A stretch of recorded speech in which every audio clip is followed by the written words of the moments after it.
이 계약 이대로 하면 안 됩니다. 처가 회사의 중요한 해외 투자 계약에서 사위 태준이 외쳤습니다. 여기가 어디라고 중졸 나부랭이가 끼어들어? 얌전히 자리나 지키고 있어? 중졸 출신이라고 항상 무시하던 장모 금옥이 사위에게 소리쳤습니다. 여보 왜 이래? 창피하게 나서지 마. 태준의 아내 할인 역시 남편을 무시했습니다. 하지만 아무도 몰랐어요. 처가에서 무시당하던 중졸 출신 태준이 회사를 구하게 된다는 걸요. 이야기 시작 전 도난드는 구독, 좋아요 눌러주시고 어디서 듣고 계신지도 댓글로 남겨주시면 그곳으로 오늘의 행운이 깃들 거예요. 저녁 6시가 조금 넘은 시각이었습니다. 박 회장 댁 거실에는 따뜻한 불빛이 번져 있었고 주방 쪽에서는 기름 두른 팬이 지글거리는 소리와 함께 구수한 냄새가 온 집안을 가득 채우고 있었어요. 식탁 위에는 이미 반찬이 4대까지 차려져 있었고 상은 넉넉했습니다. 그 주방 안에서 태준이 움직이고 있었습니다. 등이 넓고 어깨가 두툼한 남자였어요. 손등에는 오래된 흉터 자국이 두어줄 나 있었는데 뜨거운 금속에 데이거나 날카로운 것에 긁혔을 때 생기는 그런 흔적들이었습니다. 그 손으로 무거운 뚝배기를 두 손으로 감싸 쥐고 식탁 쪽으로 조심스럽게 걸음을 옮기고 있었어요.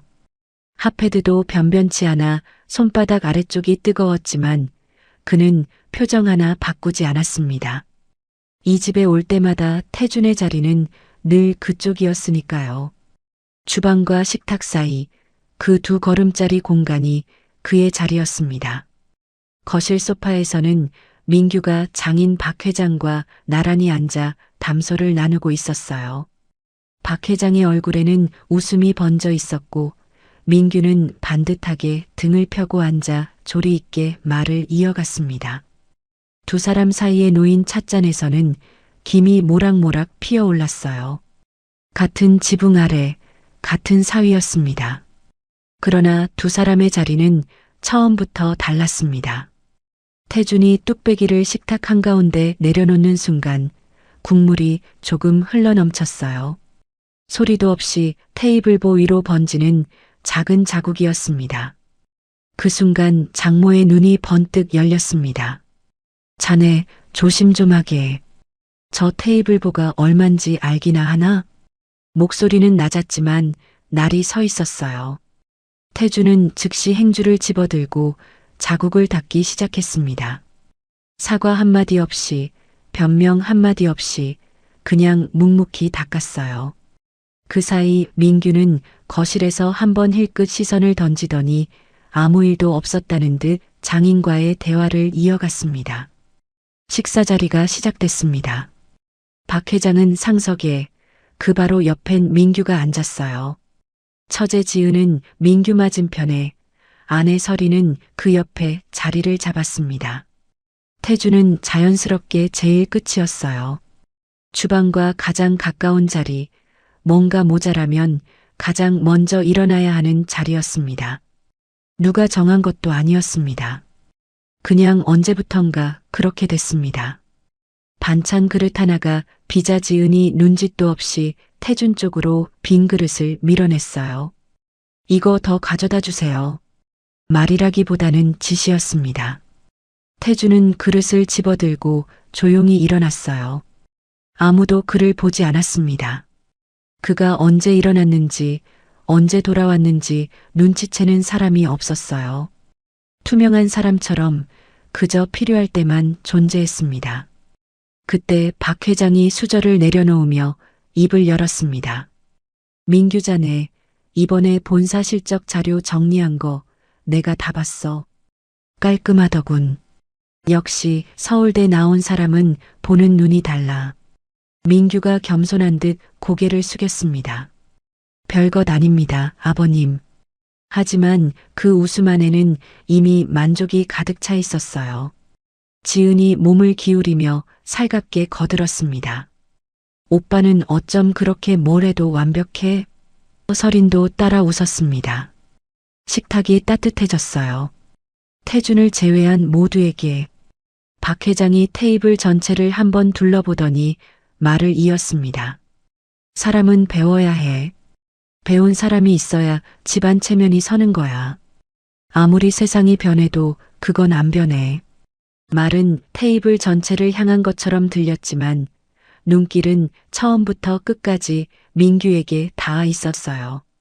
민규가 고개를 한 번 더 숙였고 지은이 맞장구를 쳤습니다. 설이는 조용히 고개를 끄덕였어요. 태주는 밥그릇을 내려다보고 있었습니다. 젓가락을 들었다가 잠시 멈췄다가 천천히 내려놓았어요. 무슨 생각을 하고 있었는지는 알 수 없었습니다. 다만 그 손등 위의 흉터들이 장모의 눈길을 잠깐 스쳐 지나갔을 뿐이었습니다. 장모는 아무 말도 하지 않았어요. 그냥 못 본 척 넘어갔습니다. 식사가 끝날 무렵 태주는 다시 일어났습니다. 빈 그릇들을 차곡차곡 모아 주방으로 들고 갔어요. 수도꼭지를 틀자 차가운 물이 쏟아졌습니다. 수세미로 그릇을 닦는 소리, 헹구는 소리. 거실에서는 박 회장과 민규가 다음 주 일정을 이야기하고 있었고 설이는 지은과 소파에 나란히 앉아 핸드폰을 들여다보고 있었어요. 주방에는 태준 혼자였습니다. 창 너머로 도시의 야경이 펼쳐져 있었어요. 빼곡한 아파트 불빛들이 까만 하늘 아래 층층이 빛나고 있었습니다. 태준은 잠시 그 풍경을 바라봤어요. 손은 여전히 그릇을 닦고 있었습니다. 물이 차가웠습니다. 설거지를 마치고 행주로 손을 닦던 태준은 의자에 걸어둔 작업 재킷을 집어들었습니다. 그 순간 재킷 옆 주머니 사이로 책 한 권이 삐죽 나와 있는 게 보였어요. 낡고 모서리가 다른 책이었습니다. 표지는 오랫동안 손에 쥐었던 탓인지 반들거렸고 그 위에는 독일어 글자들이 빼곡하게 박혀 있었어요. 거실에서 웃음소리가 흘러나왔습니다. 박 회장과 민규의 목소리였어요. 태주는 재킷을 팔에 걸쳤습니다. 그리고 조용히 주방 불을 껐어요. 박 회장 댁을 나선 것은 밤 8시가 조금 넘어서였습니다. 현관문이 닫히는 소리가 등 뒤로 들렸어요. 복도 형광등이 깜빡이며 두 사람의 그림자를 바닥에 길게 늘어뜨렸습니다. 태준이 먼저 걸었고 설인이 한 걸음 뒤에서 따라왔어요. 엘리베이터 버튼을 누르고 기다리는 동안 두 사람 사이에는 아무 말도 없었습니다. 층수를 알리는 숫자가 하나씩 올라오는 소리만 조용히 울렸어요. 주차장까지 내려와서도 마찬가지였습니다. 태준이 조수석 문을 열었습니다. 설이는 핸드폰을 내려다보며 자리에 앉았어요. 태준이 운전석에 올라 시동을 걸었습니다. 히터가 돌아가기 시작했지만 차 안은 여전히 차가웠어요. 3월의 밤바람이 그만큼 깊이 스며들어 있었습니다. 차가 아파트 단지를 빠져나와 큰 길로 접어들었어요. 설이는 창밖을 보지 않았습니다. 핸드폰 화면을 스크롤하다가 잠깐 멈추다가 다시 스크롤했어요. 태주는 앞만 바라보며 핸들을 잡고 있었습니다. 신호등이 빨간불로 바뀌며 차가 멈춰섰어요. 그 짧은 정적 속에서 태준이 입을 열려고 했습니다. 숨을 한번 고르고 설인 쪽으로 고개를 살짝 돌렸어요. 그러다 멈췄습니다. 설인의 시선은 여전히 핸드폰 위에 있었어요. 신호가 바뀌었습니다. 차가 다시 움직였어요. 집에 도착한 건 30분쯤 뒤였습니다. 현관불을 켜자 익숙한 공간이 모습을 드러냈어요. 낡지 않았지만 화려하지도 않은 그냥 평범한 아파트였습니다. 설인이 코트를 벗어걸면서 조용히 입을 열었어요. 오늘은 그냥 집에 있을 걸 그랬어. 작은 목소리였습니다. 혼잣말처럼 들리기도 했지만 분명히 태준을 향한 말이었어요. 태준이 코트를 벗다 멈췄습니다. 무슨 말이야? 그의 목소리는 낮고 조용했어요. 설인이 잠깐 그를 바라봤습니다. 그러다 아무것도 아니라는 듯 고개를 돌렸어요. 아무것도 아니야. 그 말을 끝으로 서리는 방 안으로 들어가 버렸습니다. 문이 소리 없이 닫혔어요. 태주는 그 자리에 잠시 서 있었습니다. 코트가 한쪽 손에 들린 채였어요. 그는 천천히 옷걸이에 코트를 걸었습니다. 거실 불을 켜고 소파에 앉았어요. 형광등 불빛이 텅 빈 거실을 환하게 비추고 있었습니다. 냉장고가 낮게 웅웅거리는 소리만 들렸어요. 태주는 일어나 냉장고에서 물을 꺼내 한 컵 따랐습니다. 한 모금 마시고 컵을 테이블 위에 내려놓았어요. 테이블 한쪽에는 아까 마시다 만 캔 맥주 하나가 놓여 있었습니다. 태준이 손으로 그것을 천천히 돌렸어요. 한 바퀴, 두 바퀴, 그러다 그냥 내려놓았습니다. 얼마나 지났을까요? 방문이 다시 열렸습니다. 서린이 물 한 잔을 들고 나왔어요. 냉장고 앞에 잠깐 서 있다가 태준 쪽으로 고개를 돌렸습니다. 그리고 말했어요. 당신이 그 자리에 있으면 나도 불편해. 태준이 고개를 들었습니다. 서린은 그를 똑바로 보고 있었어요. 피하는 눈빛이 아니었습니다. 오히려 담담했어요. 그게 더 묵직하게 느껴졌습니다. 앞으로 그런 자리는 안 왔으면 해. 말을 마친 서린은 물 한 모금을 마시고 다시 방으로 들어갔습니다. 이번에도 문은 소리 없이 닫혔어요. 태주는 아무 말도 하지 못했습니다. 반박할 말을 찾지 못해서가 아니었어요. 뭔가를 말하려면 그 전에 먼저 무너지는 게 느껴졌기 때문이었습니다. 그 느낌을 들키고 싶지 않았어요. 한참 뒤 태주는 작은 서재로 들어갔습니다. 책상 위에는 오래된 기술 자료들이 쌓여 있었어요. 독일어로 적힌 문서들, 빼곡하게 메모가 달린 도면, 그리고 반들거리게 낡은 교재 한 권. 태주는 의자를 당겨 앉더니 교재를 펼쳤습니다. 페이지마다 연필로 줄이 그어져 있었고 여백에는 작은 글씨로 메모가 가득했어요. 누군가에게 보여주기 위한 것이 아니었습니다. 그냥 읽는 것이었어요. 오래전부터 그렇게 해온 것처럼 아무렇지 않게 페이지를 넘겼습니다. 책상 한켠에 낡은 사진 한 장이 세워져 있었습니다. 흑백에 가까울 만큼 빛이 바랜 사진이었어요. 독일 어딘가의 공장 앞에서 찍은 단체 사진이었습니다. 10명 남짓한 사람들이 작업복 차림으로 나란히 서 있었어요. 맨 앞줄 왼쪽 환하게 웃고 있는 청년이 태준이었습니다. 두 눈이 가늘어질 만큼 크게 웃고 있었어요. 지금 이 집에서 아무 말도 못하고 앉아있던 그 사람과 같은 얼굴이었습니다. 사진 속 그 웃음은 어디로 간 걸까요? 태준은 사진을 보지 않았습니다. 그냥 교재 위에 시선을 두고 있었어요. 페이지를 한 장 넘겼습니다. 형광등 불빛이 조용하게 책상을 비추고 있었어요. 거실은 이미 어둠 속에 잠겨 있었고 서재 불빛만 문틈으로 가늘게 새어나왔습니다.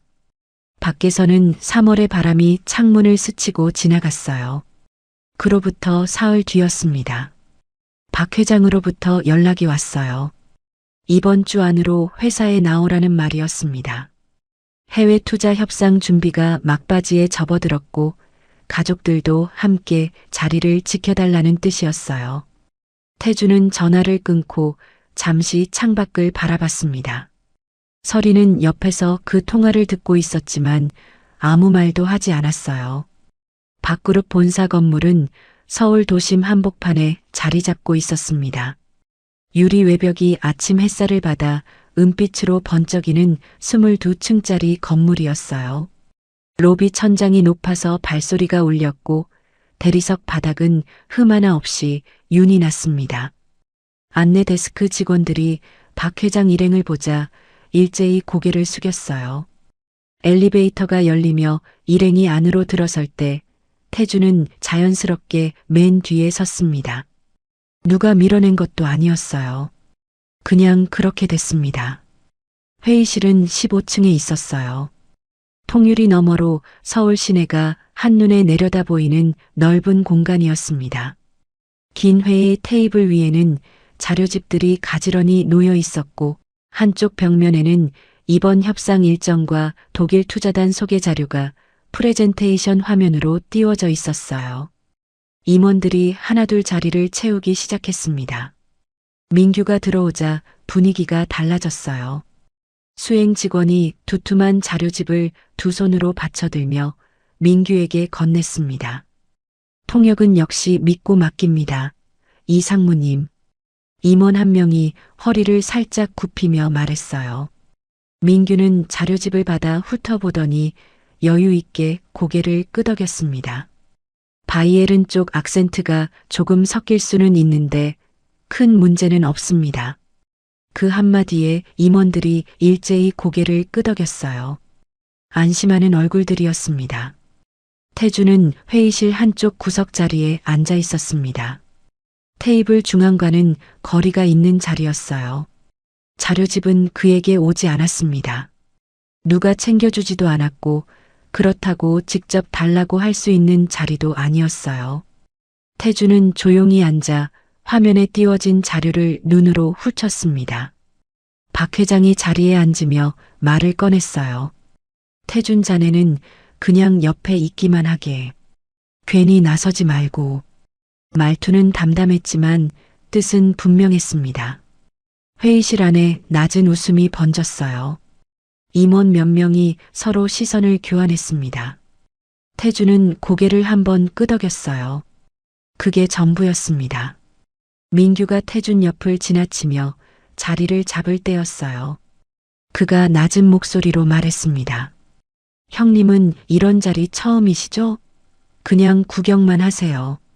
비웃음인지 친절인지 구분하기 어려운 말투였어요. 태주는 민규를 바라봤습니다. 아무 말도 하지 않았어요.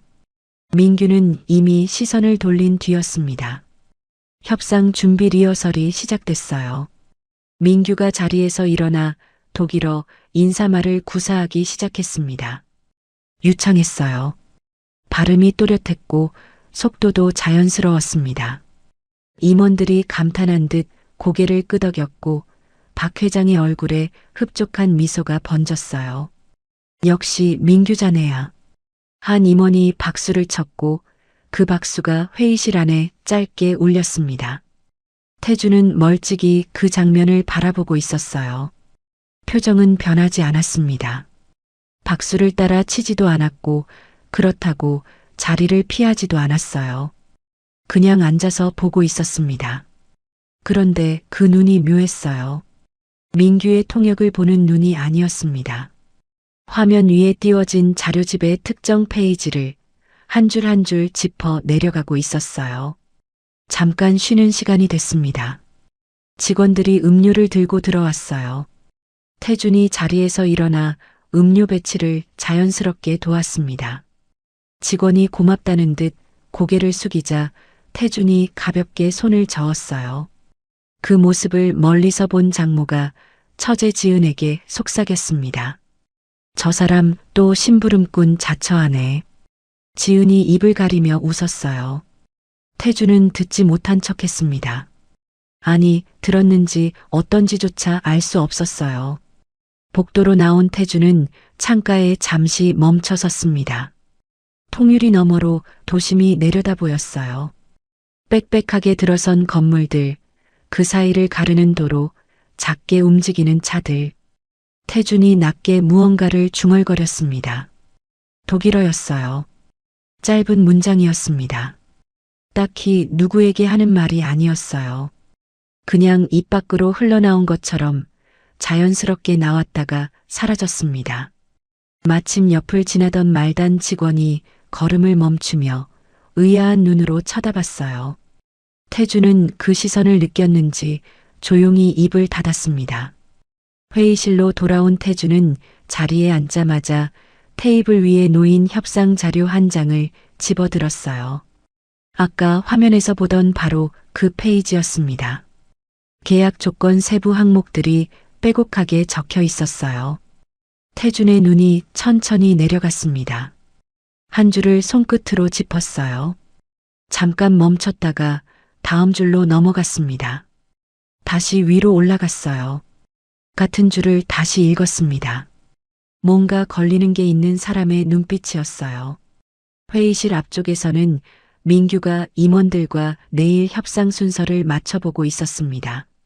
목소리가 크고 또렷했어요. 자신감이 넘쳤습니다.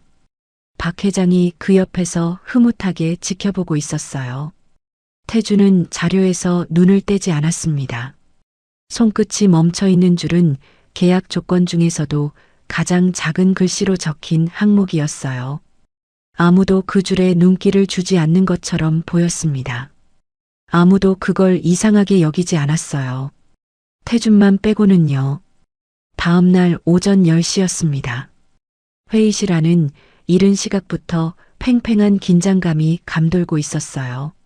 직원들이 테이블 위 자료집을 다시 한번 정렬했고 음료잔을 새 것으로 교체했으며 프레젠테이션 화면이 제대로 켜지는지 2번씩 확인했습니다. 박 회장은 상석에 앉아 넥타이를 한번 고쳐 매고 있었고 임원들은 저마다 자료집을 앞에 두고 자세를 바로잡고 있었어요. 회의실 안에는 종이 넘기는 소리와 의자 당기는 소리만 조용히 오갔습니다. 창밖으로는 맑은 햇살이 들어오고 있었지만 그 빛이 유리에 반사되어 오히려 실내를 더 차갑게 만드는 것 같았어요. 민규는 테이블 오른편에 앉아 준비해 온 메모지를 펼쳐두고 있었습니다. 어제 리허설을 충분히 거친 탓인지 표정이 여유로웠어요. 임원 한 명이 이 상무님, 오늘도 잘 부탁드립니다라고 말을 건네자 민규가 가볍게 고개를 끄덕이며 웃었습니다. 그 웃음이 회의실 한쪽을 부드럽게 녹여냈어요. 태주는 그 자리에서도 구석이었습니다. 테이블 끝자리도 아니었어요. 벽 쪽에 붙은 보조 의자였습니다. 테이블 위에 이름표가 놓이지 않은 자리였어요. 태주는 아무 말 없이 그 자리에 앉았습니다. 무릎 위에 아무것도 올려두지 않았어요. 자료집도 메모지도 펜도 없이 그냥 두 손을 가지런히 모으고 앉아 있었습니다. 누군가 그 모습을 봤다면 그저 자리를 채우러 온 사람처럼 보였을 거예요. 10시 정각 회의실 문이 열렸습니다. 독일 투자단이 들어왔어요. 5명이었습니다. 앞장선 사람은 머리가 희끗한 60대 남성이었는데 체격이 크고 걸음이 묵직했어요. 단단하게 다진 사람 특유의 무게감이 느껴지는 걸음이었습니다. 그 뒤로 40대로 보이는 여성이 따라 들어왔어요. 짧게 자른 금발 머리에 테 없는 안경을 쓴 여성이었습니다. 서류 가방을 한쪽 손에 단단히 들고 있었고 걸음걸이에 흔들림이 없었어요. 뒤따르는 3명은 실무진으로 보였습니다. 모두 깔끔한 정장 차림이었고 표정은 한결같이 절제되어 있었어요. 여성이 회의실 안으로 들어서며 눈길을 한번 천천히 돌렸습니다. 테이블 중앙에 박 회장, 그 옆에 임원들, 자료를 펼쳐둔 민규, 그리고 벽 쪽 구석의 태준. 그 눈길이 태준에게 잠깐 머물렀다가 지나쳤어요. 아주 짧은 순간이었습니다. 1초도 채 되지 않았을 거예요.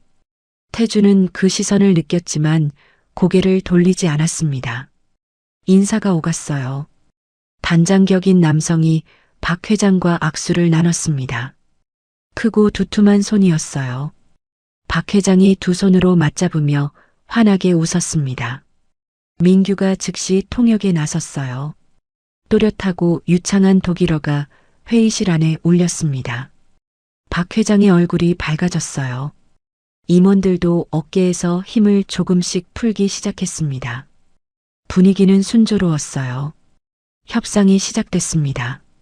단장이 먼저 이번 투자의 큰 방향에 대해 이야기를 꺼냈어요. 민규가 문장 하나하나를 받아 한국어로 옮겼습니다. 막힘이 없었어요. 물 흐르듯 자연스러웠습니다. 박 회장이 고개를 끄덕이며 답했고 민규가 다시 독일어로 전달했어요. 테이블 위 분위기는 잘 굴러가는 톱니바퀴처럼 맞아 돌아가고 있었습니다. 임원들의 얼굴에 안도하는 빛이 번졌어요. 태주는 그 광경을 뒤에서 조용히 지켜보고 있었습니다. 눈을 반쯤 감고 있는 것처럼 보이기도 했어요. 하지만 고개는 흔들리지 않았고 등은 곧게 펴져 있었습니다. 입술은 다물려 있었어요. 말을 삼키고 있는 게 아니라 오히려 더 잘 듣기 위해 모든 것을 닫아두고 있는 것 같았습니다. 협상이 한 고비를 넘어갈 무렵이었어요. 여성 실무자가 서류 가방에서 자료를 꺼내 단장에게 조용히 건넸습니다. 단장이 잠시 자료를 훑어보더니 특정 항목에 손가락을 올려두고 말했어요. 목소리가 낮아졌습니다. 민규가 고개를 끄덕이며 메모지에 받아 적었어요. 세부 항목 확인 요청이십니다. 박 회장이 임원 쪽을 바라봤고 담당 임원이 관련 자료를 펼쳐 설명을 이어갔습니다. 자연스러운 흐름이었어요. 아무도 이상하게 여기지 않았습니다. 그 순간 태준의 눈썹이 미세하게 움직였어요. 여성 실무자가 단장에게 건넨 자료와 테이블 위에 펼쳐진 원본 자료집 사이에 뭔가 달랐습니다. 숫자였어요. 항목 번호 하나와 그 옆에 붙은 수치가 미묘하게 달라져 있었습니다. 아주 작은 차이였어요. 한눈에 보이지 않을 만큼 그냥 지나치기 쉬운 차이였습니다. 협상 자리에 처음 나온 사람이라면, 아니 독일어에 익숙지 않은 사람이라면 절대 잡아낼 수 없는 수준이었어요. 태준이 무릎 위로 손을 천천히 내려놓았습니다. 민규는 눈치채지 못했어요. 박 회장도 임원들도 마찬가지였습니다. 협상은 계속 앞으로 흘러가고 있었어요. 분위기는 여전히 한국 측에 유리한 것처럼 보였습니다. 테이블 위는 웃음과 고개 끄덕임으로 가득했어요. 쉬는 시간이 됐습니다. 직원이 음료를 들고 들어왔고 사람들이 잠깐씩 자리에서 일어났어요. 민규가 태준 옆을 지나치며 낮게 말했습니다. 어때요? 이 정도면 충분하죠? 어깨에 힘이 들어간 말투였어요. 태준이 고개를 들어 민규를 바라봤습니다. 그러게요. 그 한마디뿐이었어요. 민규는 이미 다른 쪽으로 걸음을 옮기고 있었습니다. 태준이 천천히 자리에서 일어났어요. 테이블 위에 놓인 자료집 쪽으로 걸어가 펼쳐진 페이지 하나를 집어들었습니다. 아까 여성 실무자가 단장에게 건넨 자료와 같은 항목이 담긴 페이지였어요. 태준의 시선이 수치 위에 멈췄습니다. 손가락으로 한 줄을 짚었어요. 그 다음 줄, 또 그 다음 줄. 위로 올라갔다가 다시 내려왔습니다. 같은 줄을 다시 짚었어요. 소리도 없이, 표정도 없이 그냥 읽고 있었습니다. 단장과 여성 실무자가 창가 쪽에서 짧게 이야기를 나누고 있었어요. 태준의 시선이 그쪽을 향했습니다. 두 사람의 입모양과 손짓을 고요하게 바라봤어요. 여성 실무자가 서류를 손가락으로 짚으며 단장에게 뭔가를 설명하고 있었습니다. 단장이 작게 고개를 끄덕였어요. 그러더니 두 사람이 동시에 조용히 웃었습니다. 그 웃음이 묘했어요. 협상 테이블에서 볼 수 있는 예의 바른 웃음이 아니었습니다. 목표를 이미 확인한 사람들만이 지을 수 있는 여유롭고 느슨한 웃음이었어요. 테이블 이쪽에서는 아무도 그 웃음의 의미를 알아채지 못했습니다. 임원들은 각자 자료를 들여다보고 있었고 민규는 박 회장 옆에서 다음 순서를 설명하고 있었어요. 태준이 손에 들고 있던 자료를 천천히 내려놓았습니다. 쉬는 시간이 끝나고 사람들이 다시 자리를 채웠어요. 박 회장이 자료집을 앞으로 당겼습니다. 담당 임원이 계약서 초안을 꺼내 테이블 위에 올려뒀어요. 이제 마무리 단계로 접어드는 분위기였습니다. 민규가 자세를 고치며 메모지 위에 펜을 올려뒀어요. 박 회장의 얼굴에 만족스러운 기색이 번지고 있었습니다. 태주는 자리로 돌아와 앉았어요. 두 손을 무릎 위에 올려놓은 채 앞을 바라봤습니다. 아무것도 들고 있지 않았어요. 아무 말도 하지 않았습니다. 다만 그의 눈빛만큼은 테이블 위에 그 누구와도 달랐어요. 협상 테이블 위에 계약서 초안이 놓인 것은 오전 11시가 조금 넘어서였습니다. 담당 임원이 서류 묶음을 정돈하며 박 회장 앞에 가지런히 내려뒀어요. 서류 위에는 박그룹과 독일투자단 양측의 로고가 나란히 인쇄되어 있었습니다. 몇 달에 걸쳐 준비한 계약이었어요. 임원들의 얼굴에 긴장과 기대가 뒤섞여 있었습니다. 박 회장이 서류를 한 장씩 천천히 넘겨보기 시작했어요. 회의실 안은 종이 넘어가는 소리만 조용하게 울렸습니다. 그때였습니다. 독일 투자단 단장이 여성 실무자 쪽으로 몸을 기울였어요. 아주 자연스러운 동작이었습니다. 마치 잠깐 서류를 확인하는 것처럼 보였어요. 그런데 그 입에서 흘러나온 말이 달랐습니다. 표준 독일어가 아니었어요. 빠르고 낮은 소리였습니다. 억양이 달랐어요. 모음이 길게 늘어지는 방식, 자음이 뭉개지는 방식이 조금 전까지 협상 테이블에서 들리던 독일어와는 분명히 달랐습니다. 남부지방 특유의 방언이었어요. 민규의 손이 잠깐 멈췄습니다. 메모지 위에 펜을 올려두고 두 사람 쪽을 바라봤어요. 잠시 귀를 기울이는 듯 했습니다. 그러다 이내 고개를 돌리며 박 회장 쪽에 말했어요. 잠시 내부 조율 중인 것 같습니다. 큰 문제 없을 겁니다. 목소리는 여전히 차분했지만 그 말에 확신이 담겨 있지 않다는 것은 들으면 알 수 있는 수준이었습니다. 박 회장이 뭐라는 거야? 라고 낮게 물었어요. 민규가 조용히 답했습니다. 최종 확인 절차인 것 같습니다. 아버님. 걱정 안 하셔도 됩니다. 박 회장이 고개를 끄덕이며 다시 서류로 시선을 내렸어요. 임원들도 안심한 듯 자세를 풀었습니다. 분위기는 그대로 유지됐어요. 그러나 태주는 달랐습니다. 등바디에 기대고 있던 몸이 어느 순간 앞으로 기울어져 있었어요. 눈치채기 어려울 만큼 조금이었지만 확실히 달라진 자세였습니다. 두 손이 무릎 위에서 살짝 맞잡혔어요. 시선은 단장과 여성 실무자의 입 언저리에 고정되어 있었습니다. 듣고 있었어요. 온 신경을 모아서 아주 조용히 듣고 있었습니다. 단장이 다시 한번 입을 열었어요. 여성 실무자가 서류 한 장을 꺼내 특정 줄에 손가락을 올렸습니다. 두 사람의 대화는 짧았어요. 그러나 그 안에 숫자가 들어 있었습니다. 항목 번호가 들어 있었어요. 그리고 조건을 바꾼다는 표현이 들어 있었습니다. 조금 전까지 협상 테이블에서 합의한 내용과 달라지는 부분이었어요. 태준의 눈이 가늘어졌습니다. 여성 실무자가 단장에게 낮게 한마디를 덧붙였어요. 단장이 작게 웃으며 고개를 끄덕였습니다. 그 웃음이 아까 창가에서 봤던 그 웃음과 같았어요. 느슨하고 여유로운, 이미 결과를 알고 있는 사람의 웃음이었습니다.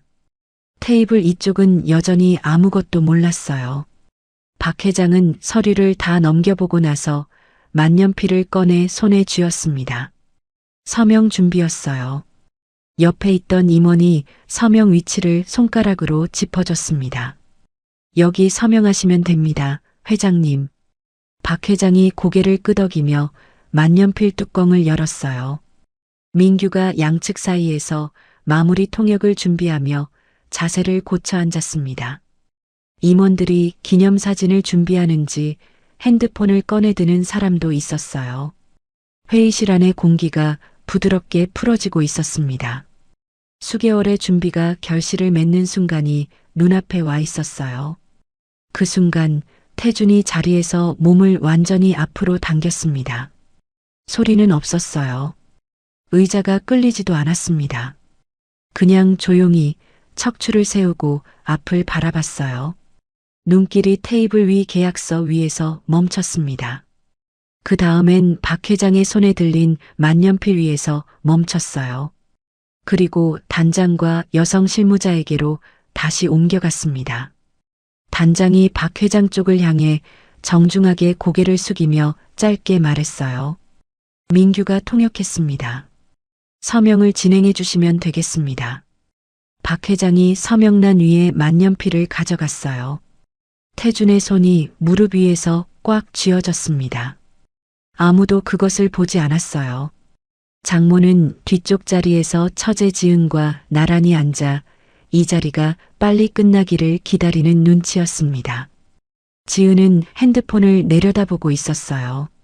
서리는 고개를 약간 숙인 채 테이블 아래로 시선을 두고 있었습니다. 민규는 서명이 끝나면 바로 악수로 이어질 순서를 마음속으로 정리하는 표정이었어요. 회의실 안의 모든 사람이 같은 방향을 보고 있었습니다. 끝을 향해, 마무리를 향해, 악수와 박수와 기념사진을 향해서요. 태준만이 다른 것을 보고 있었어요. 만년필이 서명란 위에서 잠깐 멈췄습니다. 박 회장이 서명 직전 습관처럼 시선을 한번 들어 회의실 전체를 둘러보는 순간이었어요. 임원들의 얼굴이 보였고, 민규의 얼굴이 보였고, 투자단의 절제된 표정이 보였습니다. 그리고 가장 구석에서 꽉 쥔 두 손으로 앞을 바라보고 있는 태준이 보였어요. 두 사람의 눈이 잠깐 마주쳤습니다. 박 회장은 아무 의미도 두지 않고 시선을 내렸어요. 만년필이 다시 종이 위로 내려갔습니다. 바로 그 순간이었어요. 태준이 자리에서 일어났습니다. 태준이 자리에서 일어선 순간 아무도 처음엔 알아채지 못했습니다. 박 회장의 만년필이 계약서, 서명란 위에 닿으려던 찰나였어요. 임원들은 저마다 고개를 앞으로 기울이고 있었고, 민규는 서명이 끝나면 바로 악수로 이어질 순서를 머릿속으로 정리하는 표정이었습니다. 독일 투자단 단장은 두 손을 테이블 위에 가지런히 올려두고 기다리고 있었어요. 회의실 안의 공기는 마치 숨을 참고 있는 것처럼 조용했습니다. 그때 태준의 목소리가 들렸어요. 크지 않았습니다. 고함도 아니었어요. 그러나 회의실 안 어느 구석에도 닿지 않는 곳이 없을 만큼 또렷하고 낮은 목소리였습니다. 이 계약하면 안 됩니다. 만년필이 멈췄어요. 박 회장의 손이 서명란 위에서 그대로 굳었습니다. 임원들이 고개를 들었어요. 민규가 눈을 크게 뜨며 태준 쪽을 바라봤습니다. 독일 투자단도 일제히 소리가 난 쪽으로 시선을 돌렸어요. 회의실 전체가 얼어붙었습니다. 아무도 말이 없었어요. 태준은 벽 쪽 보조의자에서 일어나 반듯하게 서 있었습니다. 두 손은 옆으로 내려뜨린 채였고 어깨는 힘이 들어가지 않았어요. 떨지 않았습니다. 그냥 서 있었어요. 침묵이 3초쯤 이어졌을까요? 박 회장이 천천히 만년필을 들어 올리며 태준을 바라봤습니다. 그 눈빛에는 당혹감과 분노가 한꺼번에 담겨 있었어요. 자네 지금 뭐라고 했나? 목소리는 낮았지만 끝이 날카로웠습니다. 태준이 입을 열려는 순간이었어요. 장모가 자리에서 일어섰습니다. 가방이 테이블 위에 탁 소리를 내며 내려놓아졌어요. 그 소리가 회의실 안에 짧게 울렸습니다. 장모의 얼굴이 붉게 달아올라 있었어요. 목 언저리까지 핏기가 올라온 게 보였습니다. 여기가 어디라고 자니가 끼어드나? 가서 음식이나 더 가져오게. 그 목소리가 회의실 벽을 타고 울렸습니다. 임원 한 명이 소스라치듯 어깨를 움츠렸어요. 처제 지은이 손으로 입을 가렸습니다. 웃음을 참는 건지 놀란 건지 알 수 없는 표정이었어요. 서리는 고개를 푹 숙였습니다. 두 손이 무릎 위에서 꽉 쥐어졌어요. 손등에 힘줄이 도드라질 만큼이었습니다. 민규가 팔짱을 끼며 천천히 입을 열었어요. 형님, 지금 이러시면 안 됩니다. 목소리는 낮았지만 회의실 앞 모든 사람이 들을 수 있는 크기였어요. 민규가 태준 쪽으로 한 걸음 다가서며 말을 이었습니다. 이 자리가 어떤 자리인지 아십니까? 몇 달을 준비한 협상입니다. 형님이 끼어들 자리가 아니에요. 그러더니 투자단 쪽을 향해 영어로 짧게 덧붙였습니다. I apologize. HES not part of the negotiation team.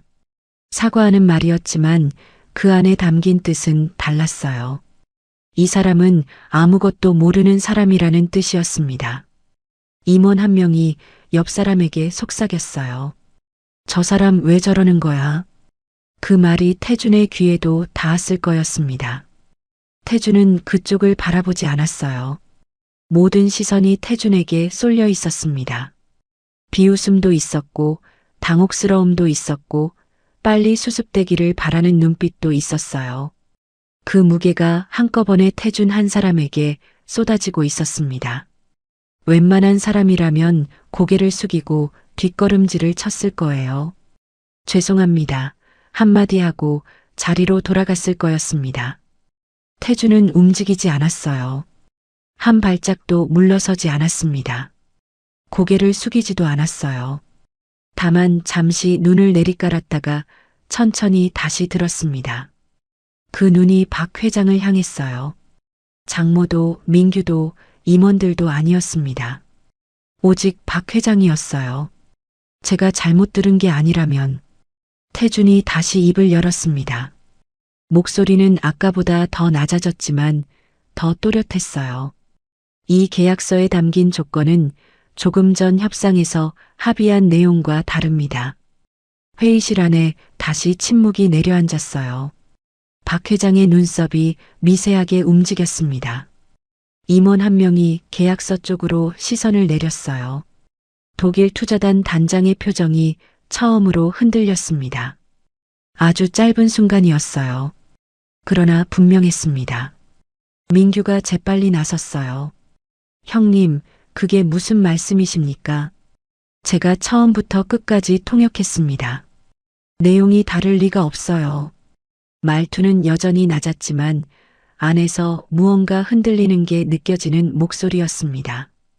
태준이 민규를 잠깐 바라봤어요. 반박하지 않았습니다. 그냥 돌아봤다가 다시 박 회장 쪽으로 시선을 옮겼어요. 장모가 다시 한번 소리를 높였습니다. 이 사람이 끝까지 배운 것도 없이 어디서 아는 척이야, 아는 척이. 어서 나가지 못하겠나? 목소리가 높아질수록 회의실 안의 공기는 오히려 더 묘하게 가라앉는 것 같았어요. 독일 투자단 여성 실무자가 그 장면을 조용히 바라보고 있었습니다. 아무 말도 하지 않았어요. 그러나 그 눈이 달라져 있었습니다. 아까까지 절제되고 무표정하던 그 눈이 지금은 태준을 향해 아주 조용하고 또렷하게 열려 있었어요. 박 회장이 만년필을 테이블 위에 내려놓았습니다. 딸깍 작은 소리였어요. 그러나 그 소리가 이상하게 크게 들렸습니다. 박 회장이 등받이에 기대며 태준을 바라봤어요. 표정을 읽기 어려웠습니다. 분노인지 아니면 뭔가를 기다리는 건지 그 눈빛이 묘하게 흔들리고 있었어요. 계속해보게. 회의실 안이 다시 한번 굳었습니다. 장모가 무언가 말하려다 멈췄어요. 민규가 입술을 다물었습니다. 임원들이 서로 시선을 교환했어요. 태준은 박 회장의 그 한마디를 듣고 나서 짧게 숨을 한번 고른 뒤 독일 투자단 쪽으로 몸을 돌렸습니다. 그리고 입을 열었어요. 태준이 독일 투자단 쪽으로 몸을 완전히 돌렸습니다. 회의실 안의 모든 시선이 그 움직임을 따라갔어요. 장모는 여전히 자리에서 반쯤 일어선 채였고 민규는 팔짱을 낀 채 태준의 옆에 서 있었습니다. 임원들은 자료집을 앞에 두고도 손 하나 까딱하지 못하고 있었어요. 박 회장만이 등받이에 기댄 채 조용히 태준을 바라보고 있었습니다. 방안 공기가 팽팽하게 당겨진 실처럼 가만히 있었어요.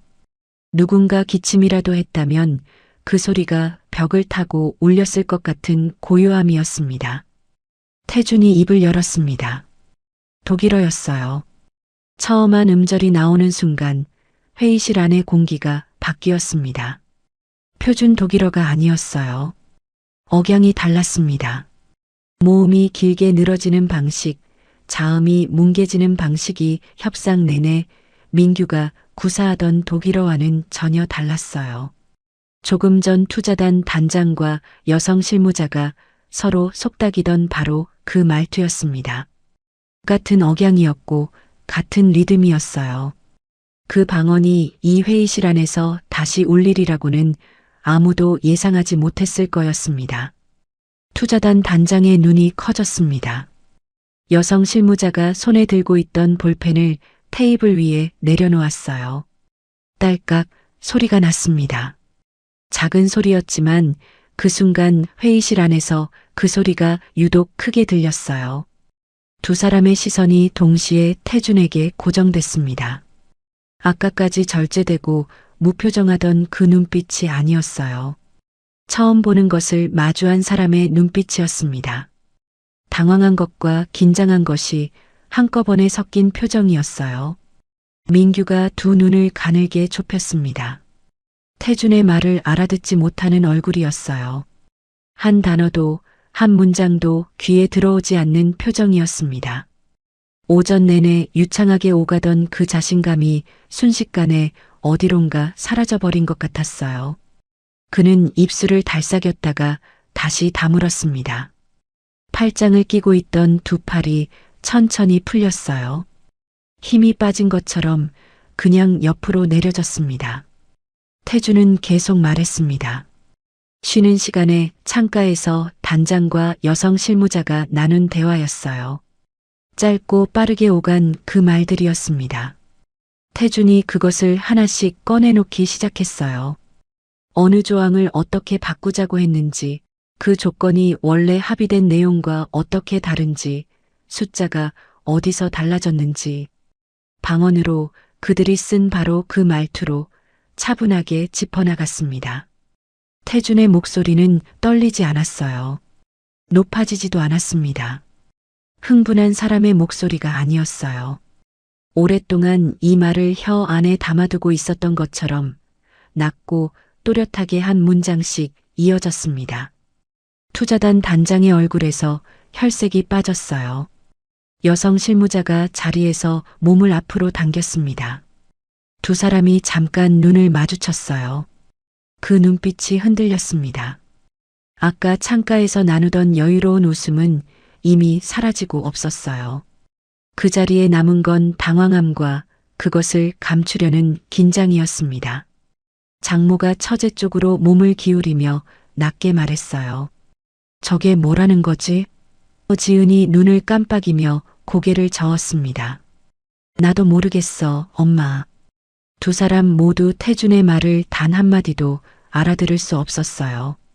그런데 그 사실이 오히려 두 사람을 더 불안하게 만드는 것 같았습니다. 장모의 눈이 태준의 등을 향해 좁아졌어요. 뭔가를 더 말하려는 듯 입술이 달싹였지만 이번엔 아무 말도 나오지 않았습니다. 회의실 분위기가 아까와 달라졌다는 것만큼은 장모도 느끼고 있는 것 같았어요. 박 회장이 등받이에서 몸을 앞으로 당겼습니다. 만년필을 다시 손에 쥔 게 아니었어요. 그냥 팔꿈치를 테이블 위에 올리고 태준을 바라봤습니다. 표정은 읽기 어려웠어요. 화가 난 것도 안심한 것도 아닌 얼굴이었습니다. 오전 내내 흐뭇하게 번지던 그 미소는 사라져 있었고 그 자리에 뭔가를 가늠하는 눈빛만이 남아 있었어요. 임원 한 명이 옆 사람에게 아주 낮게 속삭였습니다. 저거 독일어 맞아? 옆 임원이 고개를 끄덕였어요. 그러더니 다시 고개를 저었습니다. 맞는 것 같기도 하고 아닌 것 같기도 하다는 표정이었어요. 두 사람의 시선이 민규 쪽으로 쏠렸습니다. 통역을 맡은 사람에게 확인을 구하는 눈빛이었어요. 민규는 아무 말도 하지 않았습니다. 시선을 정면에 고정한 채 서 있었어요.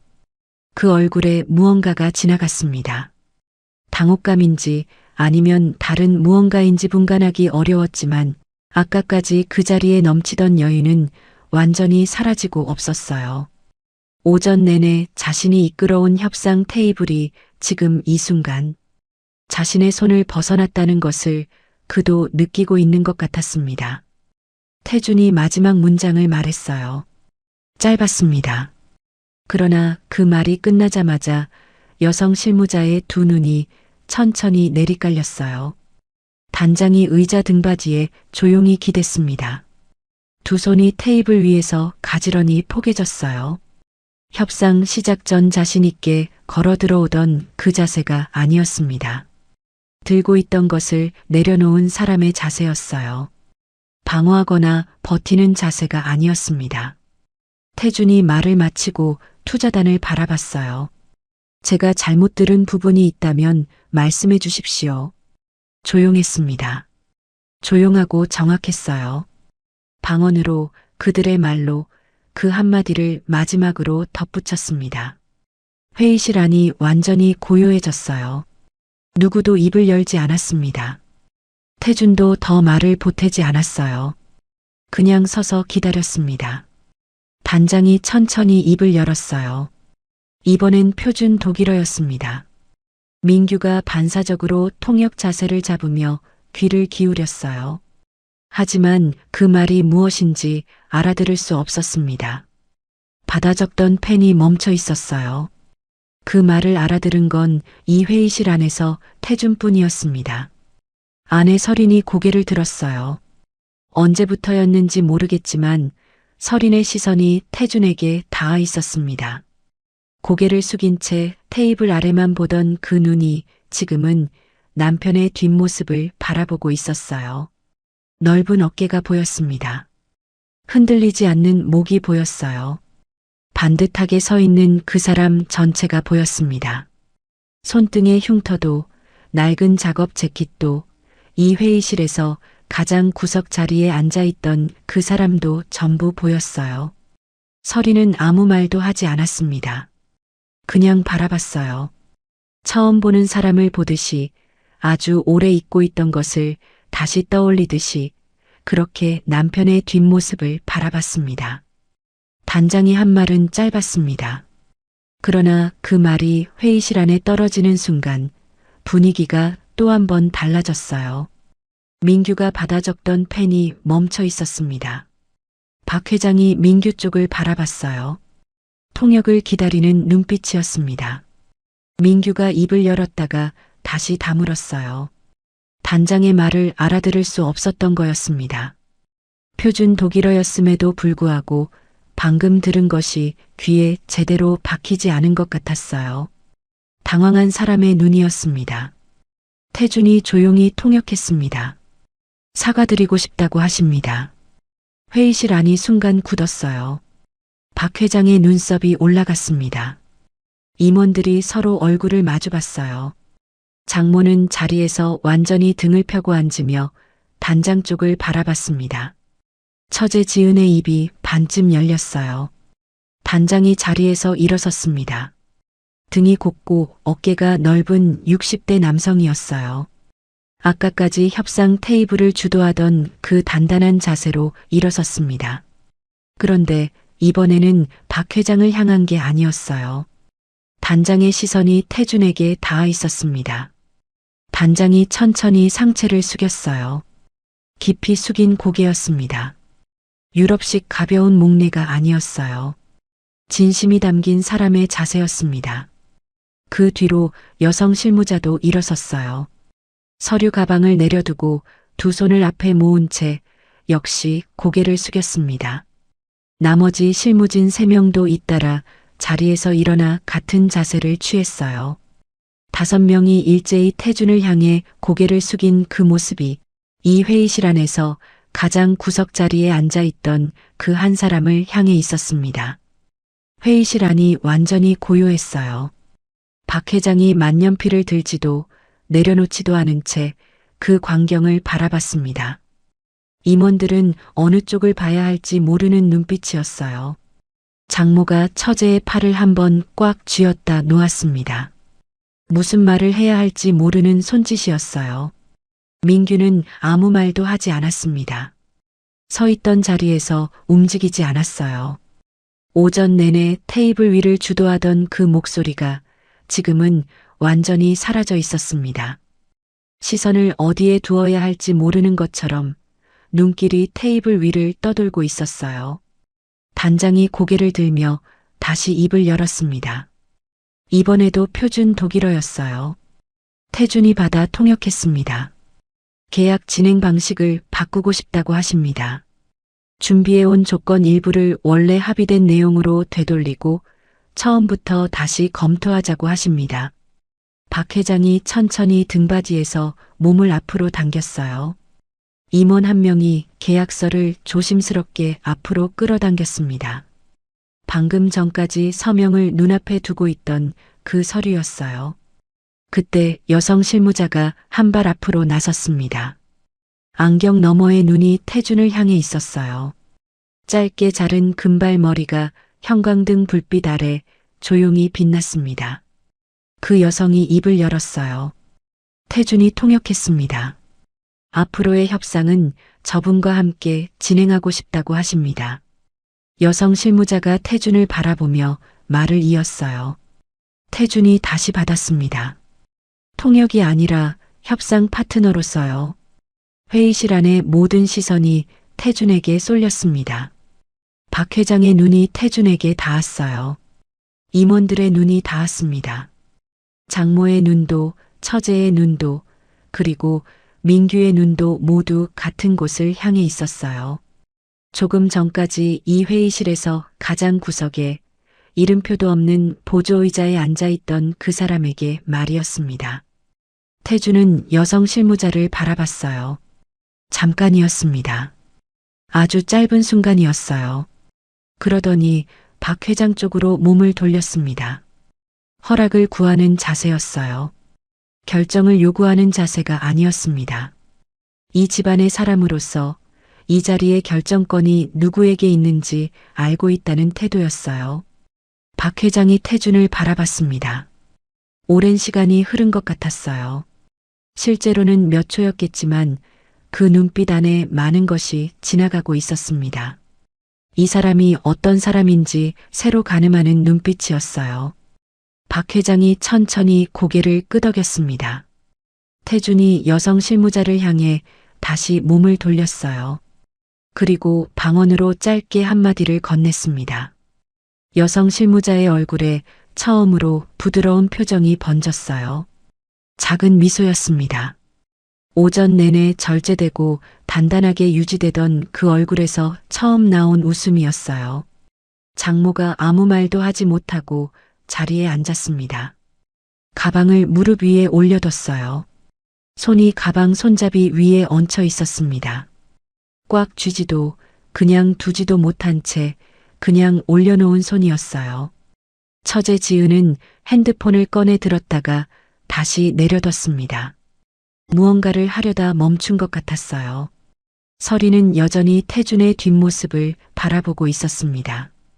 남편이 여성 실무자와 독일어로 짧게 대화를 나누는 모습이었어요. 막힘이 없었습니다. 자연스러웠어요. 처음부터 그 자리에 있었던 사람처럼, 오래전부터 그 언어를 몸에 익혀온 사람처럼 말을 이어갔습니다. 서린의 시선이 태준의 손등 위에 잠깐 멈췄어요. 오래된 흉터가 나 있는 그 손이었습니다. 이 집에 올 때마다 뚝배기를 들고 주방과 식탁 사이를 오가던 그 손이었어요. 서린이 시선을 내렸습니다. 자신의 손을 내려다봤어요. 무릎 위에 가지런히 놓인 두 손이었습니다. 아무것도 들고 있지 않은 손이었어요. 재협상은 오후 2시가 넘어서야 마무리됐습니다. 점심도 거른 채 이어진 자리였어요.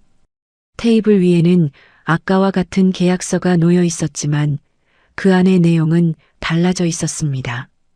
태준이 짚어낸 항목들이 원래 합의된 조건으로 되돌아갔고 투자단 측에서 일방적으로 수정해 두었던 수치들도 처음 숫자로 바뀌었어요. 담당 임원이 수정된 계약서를 박 회장 앞에 가지런히 내려뒀습니다. 박 회장이 천천히 한 장씩 넘겨봤어요. 아까와는 다른 눈빛이었습니다. 서두르지 않았어요. 한 줄 한 줄 꼼꼼하게 읽어 내려갔습니다. 태주는 테이블 한편에 서 있었어요. 아까의 보조의자 자리가 아니었습니다. 투자단 여성 실무자의 요청으로 테이블 중간쯤에 자리를 잡은 것이었어요. 협상 파트너로서의 자리였습니다. 낡은 작업 재킷 차림이었고 손등의 흉터는 여전했어요. 달라진 건 아무것도 없었습니다. 그런데 그 자리가 달랐어요. 박 회장이 만년필을 들었습니다. 이번엔 멈추지 않았어요. 서명란 위에 천천히 그러나 분명하게 이름을 써내려갔습니다. 펜 끝이 종이 위를 긁는 소리가 조용한 회의실 안에 작게 울렸어요. 임원들이 일제히 숨을 내쉬었습니다. 오전 내내 붙잡고 있던 긴장이 한꺼번에 빠져나가는 소리 같았어요. 투자단 단장이 자리에서 일어나 박 회장에게 손을 내밀었습니다. 두 사람이 악수를 나눴어요. 이번 악수는 아까 오전의 것과 달랐습니다. 아까는 형식이었어요. 이번엔 무게가 있었습니다. 단장이 짧게 뭔가를 말했어요. 태준이 받아 통역했습니다. 좋은 사람을 곁에 두셨다고 하십니다. 박 회장이 태준 쪽을 바라봤어요. 잠깐이었습니다. 그 눈빛 안에 무언가가 있었지만 박 회장은 말을 하지 않았어요. 그냥 고개를 한번 끄덕였습니다. 투자단이 자리를 정리하기 시작했어요. 여성 실무자가 서류 가방을 챙기다가 태준 쪽으로 걸음을 옮겼습니다. 그리고 방언으로 짧게 말했어요. 태준이 그 말을 듣고 작게 고개를 끄덕였습니다. 여성 실무자가 명함을 한 장 내밀었어요. 태준이 두 손으로 받았습니다. 여성 실무자가 마지막으로 한마디를 덧붙였어요. 태준이 그 말에 처음으로 짧게 웃었습니다. 소리 없는 웃음이었어요. 투자단이 회의실을 나갔습니다. 문이 닫히는 소리가 울렸어요. 그 소리를 끝으로 회의실 안에는 박 그룹 사람들만 남았습니다. 잠시 아무도 말이 없었어요.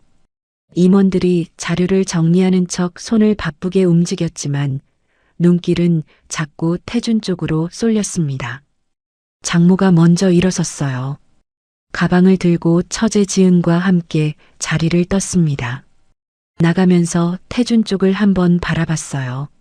무언가를 말하려는 것 같기도 했습니다. 그러나 입술이 열리지 않았어요. 그냥 시선을 거두고 문 쪽으로 걸음을 옮겼습니다. 지은은 고개를 숙인 채 장모 뒤를 따라 나갔어요. 민규는 테이블 한쪽에 서 있었습니다. 메모지를 접어 재킷 안주머니에 넣었어요. 오전 내내 펼쳐두고 빼곡하게 채우던 그 메모지였습니다. 그가 테이블 위 자료집을 집어들다가 잠깐 멈췄어요. 태준과 같은 방향을 보고 있었습니다.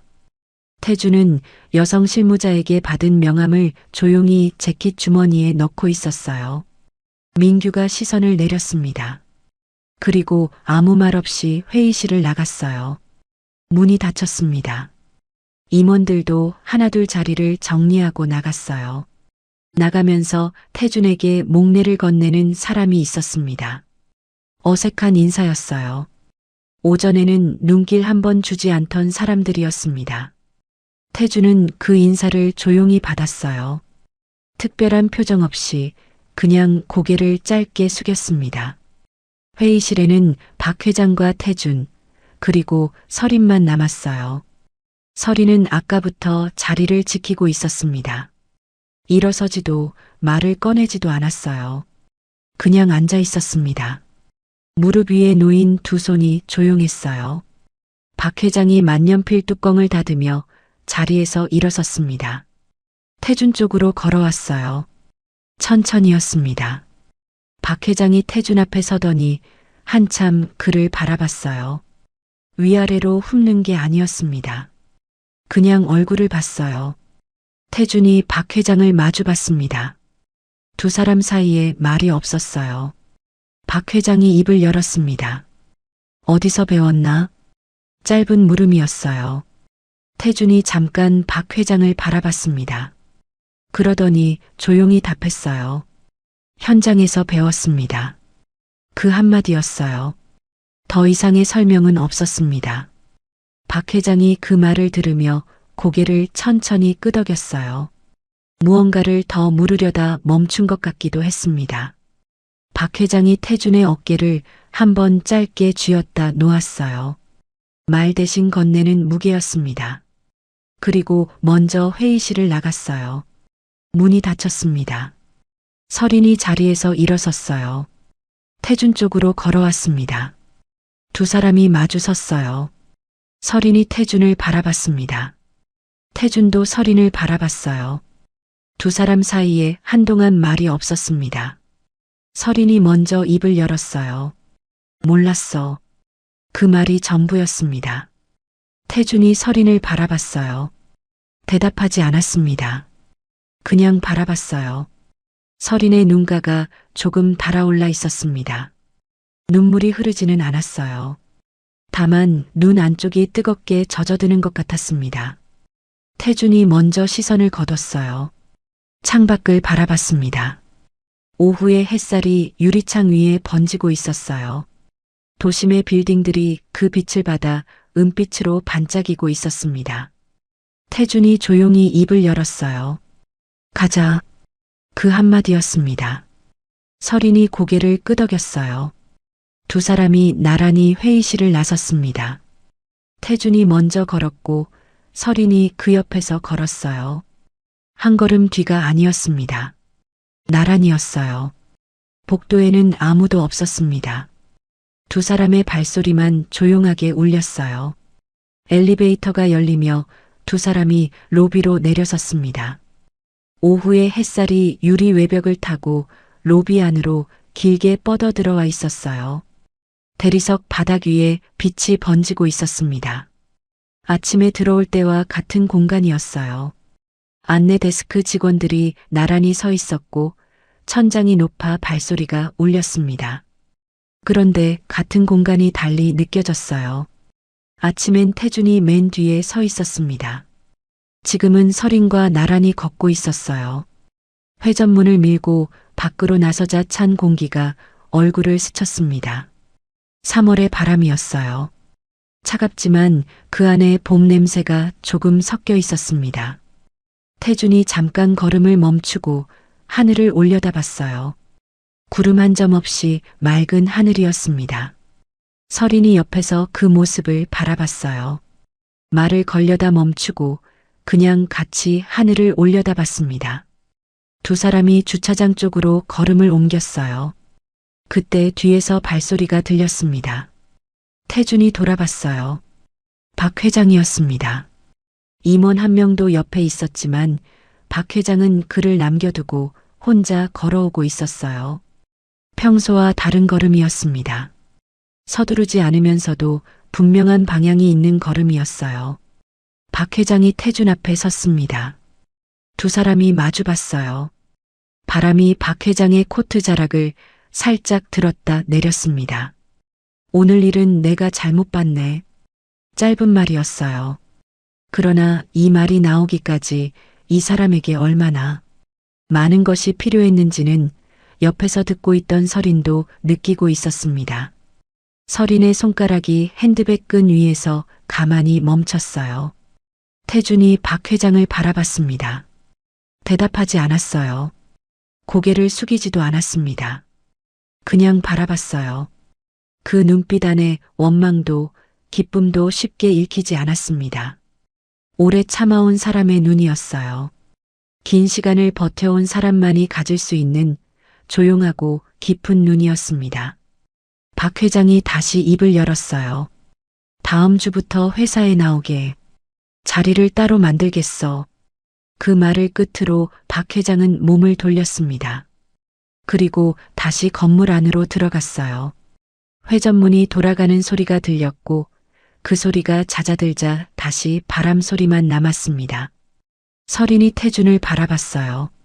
태준은 박 회장이 사라진 회전문을 잠깐 바라보다가 시선을 거뒀습니다. 주차장 쪽으로 다시 걸음을 옮겼어요. 설인이 그 옆에서 따라 걸었습니다. 한동안 두 사람 사이에 말이 없었어요. 구두 소리와 바람 소리만 나란히 이어졌습니다. 차에 올라탔어요. 시동을 걸자 엔진 소리가 낮게 깔렸습니다. 히터가 돌아가기 시작했어요. 태준이 핸들 위에 두 손을 올려놓은 채 앞을 바라봤습니다. 설인이 조수석에서 태준 쪽으로 몸을 살짝 돌렸어요. 독일 현장에 얼마나 있었어? 조용한 물음이었습니다. 태준이 앞을 보며 답했어요. 3년 있었어. 설인이 그 말을 듣고 잠시 창밖을 바라봤습니다. 주차장 벽에 형광등 불빛이 희멀겋게 번지고 있었어요. 그 사람들이 쓰던 말이 방언인 줄은 몰랐어. 태준이 핸들을 잡은 손에 힘을 주지 않았습니다. 그냥 올려두고 있었어요. 처음엔 나도 몰랐어. 현장 사람들이랑 부대끼다 보니까 그냥 귀에 익었지. 그 한마디가 전부였습니다.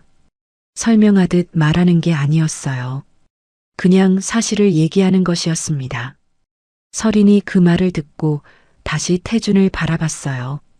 태준은 여전히 앞을 보고 있었습니다. 차가 주차장을 빠져나와 큰 길로 접어들었어요. 가로등이 하나씩 켜지기 시작하고 있었습니다. 아직 완전히 어두워지지 않은 하늘 아래 도시의 불빛이 하나둘 모습을 드러내고 있었어요. 태준은 앞을 보며 운전했고 설이는 그 옆에서 조용히 앉아 있었습니다. 오는 길과 같은 자리였어요.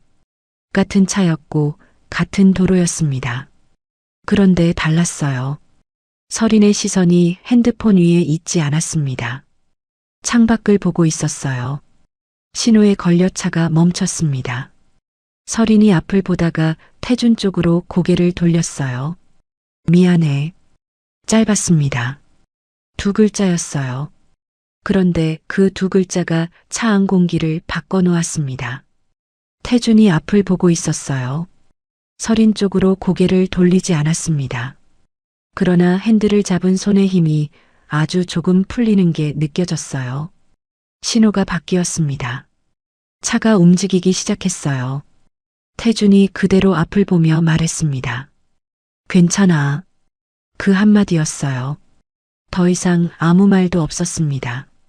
설인이 앞을 바라봤어요. 가로등 불빛이 유리창 위로 들어왔다 나갔습니다. 들어왔다 나갔어요.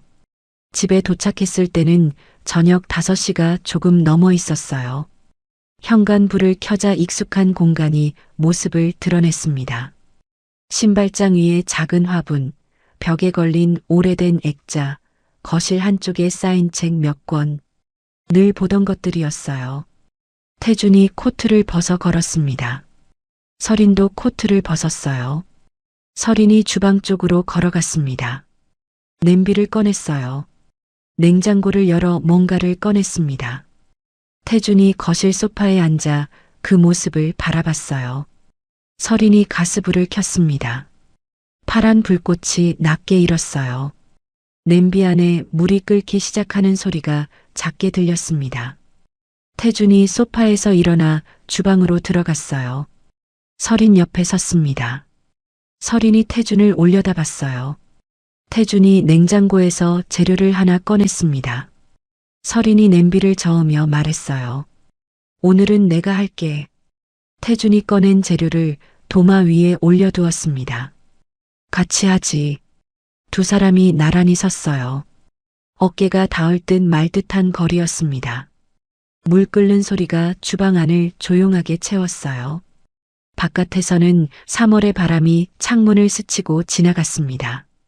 오랫동안 멈춰있던 것이 아주 조용하게 다시 움직이기 시작하는 저녁이었어요. 그로부터 일주일이 지났습니다. 태준은 밥그룹 본사 15층에 자리를 받았어요. 이름표가 놓인 자리였습니다. 창가 쪽이었어요. 처음 출근하던 날 아침, 태준은 그 자리에 앉아 잠깐 창밖을 내려다봤습니다. 도심의 빌딩들이 아침 햇살을 받아 반짝이고 있었어요. 책상 위에는 아무것도 없었습니다. 태준이 작업 재킷 주머니에서 낡은 독일어 교재 한 권을 꺼내 서랍 안에 조용히 넣었어요. 박 회장 댁 저녁 자리는 2주 뒤에 다시 열렸습니다. 식탁 배치가 달라져 있었어요. 태준의 자리가 더 이상 주방과 가장 가까운 끝자리가 아니었습니다. 누가 말을 한 것도 아니었어요. 그냥 그렇게 됐습니다. 장모는 태준에게 말을 많이 건네지 않았어요. 하지만 식사 내내 핀잔도 없었습니다. 처제 지은은 밥을 먹는 내내 태준 쪽을 흘끔거리다 시선이 마주치면 얼른 고개를 내렸어요. 민규는 그날 저녁 자리에 늦게 왔습니다.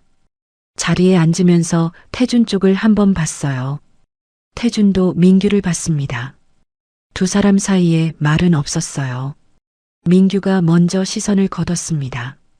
밥그릇을 내려다보는 그 얼굴이 평소와 달랐어요. 어딘가 힘이 빠진 얼굴이었습니다. 설이는 그날 식사가 끝난 뒤 설거지를 하려고 자리에서 일어섰어요. 태준도 일어났습니다.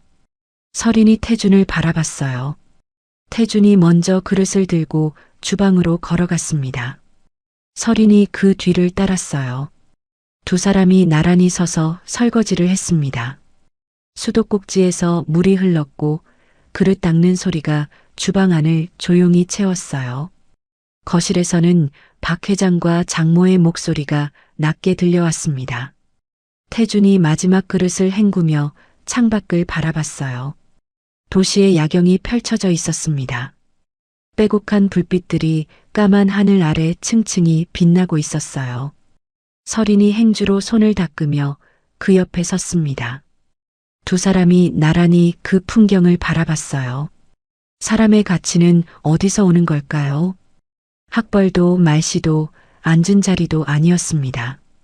태준은 아무것도 바뀐 게 없었어요. 손등의 흉터도 공고 출신이라는 이력도 낡은 작업 재킷도 그대로였습니다. 다만 그가 오래 쌓아온 것이 마침내 드러난 것뿐이었어요. 주방 불빛이 두 사람의 어깨 위로 조용히 내려앉았습니다.